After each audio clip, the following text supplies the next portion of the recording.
तो जोशा पहला तिमोथी 4:3 में देख जाए अपन।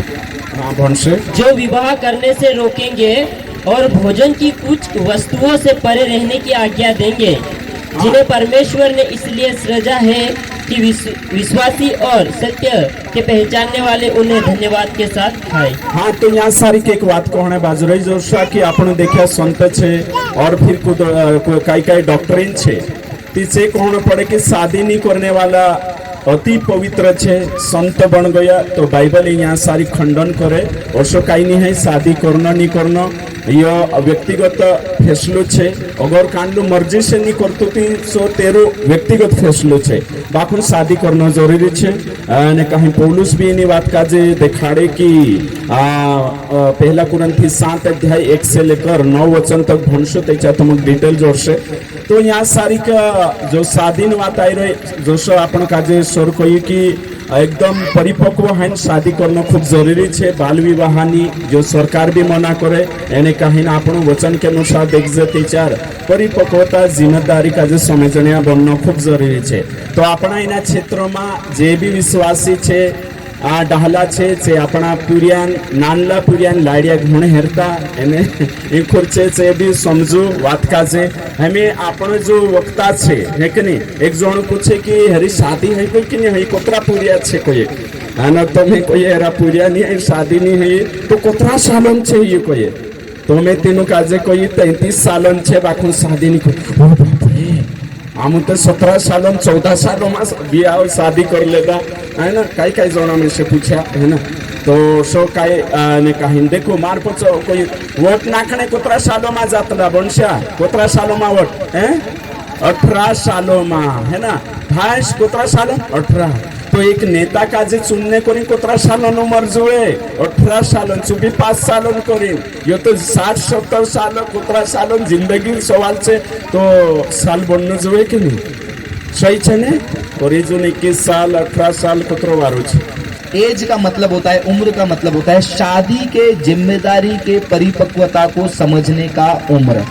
मतलब शादी होता क्या है, शादी क्यों किया जाता है, शादी में क्या क्या बातें होती हैं, शादी के बाद क्या क्या जिम्मेदारियां हैं, बच्चों का क्या जिम्मेदारी होता है, ये सारा समझ वाला अगर एज आ पहुंचा है।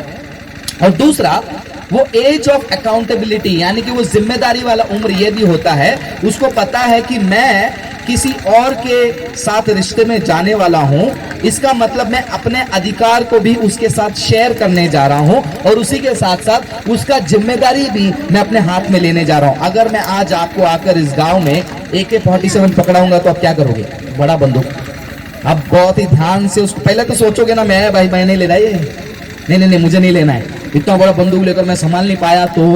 या फिर अचानक से आकर आपको मैं 5 करोड़ रुपए का पेटी पकड़ाऊं, आप लोगे तुरंत? पहला तो आपका दिल घबरा जाएगा, अरे बाप रे इतना पैसा कम मैं क्या करूं। तो इतनी छोटी छोटी बातों की जिम्मेदारी लेने के लिए हम इतना सोचते हैं। तो शादी का एज वाला जो जिम्मेदारी है उसके लिए पहले आपको सोचना है क्या वो जिम्मेदारी लेने के लिए मैं तैयार हूं, किस प्रकार से। नहीं अंदर से फीलिंग आ रही है, वो वाली फीलिंग वाली जिम्मेदारी नहीं, मुझे लगता है कि मुझे शादी करना है, वो नहीं जिम्मेदारी। वो जिम्मेदारी आप कहां सीख सकते हो, पवित्र शास्त्र में कलीसिया के पास्टर के साथ बैठकर या फिर कलीसिया के पास्टर की पत्नी के साथ बैठकर, अगर लड़की है तो लड़का है तो पास्टर के साथ बैठकर शादी के शिक्षाओं को समझना सबसे पहला। अगर आपको लगता है कि नहीं ए मैं पास हो गया, ए में एज में मैं पास हो गया, मैं तैयार हूं। दूसरा आता है बी का मतलब होता है बॉर्न अगेन। बॉर्न अगेन का मतलब होता है जिस पार्टनर को आप चुन रहे हो या लड़की चुन रहे हो या लड़का चुन रहे हो, आपको देखना है क्या वो बॉर्न अगेन है। बॉर्न अगेन मतलब क्या उसका मसीह में नया जीवन मिला है, क्या वो फिर से जन्मा है, क्या फिर से जन्मने का चिन्ह क्या है, वो चर्च में आता है नहीं। कल मैंने आपको बताया था चर्च में आकर रो रो कर प्रार्थना करने वाली लड़की को देखकर भी इंप्रेस मत होना, चर्च में आकर बैठकर रो रो कर प्रार्थना करने वाले लड़के को देखकर भी इंप्रेस मत होना। आपको नहीं पता वो कहां से दिल तोड़कर आकर पाप की क्षमा के लिए रो रहे हैं, है ना। तो चर्च में आने वाले को देखकर आपको नहीं पता चलेगा वो बी में पास हो रहा है क्या, बॉर्न अगेन है क्या, उसके जीवन की गवाही वचन में किस तरीके से चल रहा है, उसका चाल चलन कलीसिया में क्या है, उसकी कलीसिया के पासवान उसकी क्या गवाही देते हैं, ये सारे बातों को सुनना है। अगर आपको लगता है कि हाँ ये बी में भी पास है जिसको मैं चुन रहा हूँ, वो बी में भी पास है जिसको मैं चुन रही हूँ, वो बी में भी पास है, फिर कहानी वहां पर खत्म नहीं हुई, चलो भागो नहीं। फिर उसके बाद आता है सी। सी का मतलब होता है कंसल्ट। कंसल्ट का मतलब अब आपने देख लिया कि उम्र सही है, वो भी विश्वासी है, गवाही अच्छा है, तो भागना नहीं है, कंसल्ट करना है। कंसल्ट मतलब चर्चा करना है। किसके साथ चर्चा करोगे? अपने कलीसिया के मुखियाओं के साथ, अपने कलीसिया के पासवान के साथ, अपने कलीसिया के पासवान के पत्नी के साथ। आप बोलोगे वही तो हमारे प्यार के खिलाफ है और उनसे बात करने बोल रहे हो क्या तुम? है तो क्यों है, किस मामले में है, यही बात आपको बातचीत करना बहुत जरूरी है, कंसल्ट करना पड़ेगा। अगर नहीं है तो आपके कलीसिया में कोई जवान है जो लीडर बन के बैठा है, पास्टर के पास बात करने को डर लग रहा है, क्योंकि कभी डर लगता है पास्टर को जाके मैं कैसे बोलूं पास्टर वो लड़की मुझे पसंद है, कान नहीं खींच लेंगे मेरा? या फिर मैं कैसे जाके पास्टर को पत्नी को बोलूंगी दीदी वो लड़का मुझे पसंद है, शर्म आता होगा। तो कलीसिया में कोई जवान यूथ लीडर होगा, पहले वो देखो वो यूथ लीडर पहले उसके लायक है क्या। वो यूथ लीडर खुद बूथ लीडर बन के बैठा है तो उसके पास मत जाना।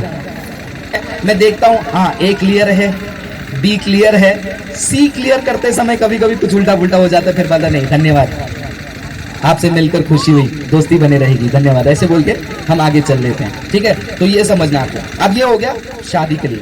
यहाँ सारी आपण एक निर्णय पर पूग्या અને निर्णय છે चार बातें देखाड़ी आपण का जो ब्रदर। पहली बात છે एज, है ना। एज मतलब सिंपल एज नहीं, यहाँ सारी साफ रीते से कोई कि जिम्मेदारी का जे समझने उम्र, जिम्मेदारी का जे समझी जानो जुए ती शादी करनो छे। दूसरी बात कोई विश्वासी से शादी करनो छे। तो विश्वासी मतलब कांदा भी विश्वासी पुठी नहीं, विश्वासी मतलब आत्मिक विश्वासी आत्मा अनुसार चल रही, वचन अनुसार चल रही ची बात है। तीसरी बात है कि शादी करने से पहले पूछना जुए, चर्चा निर्णय कर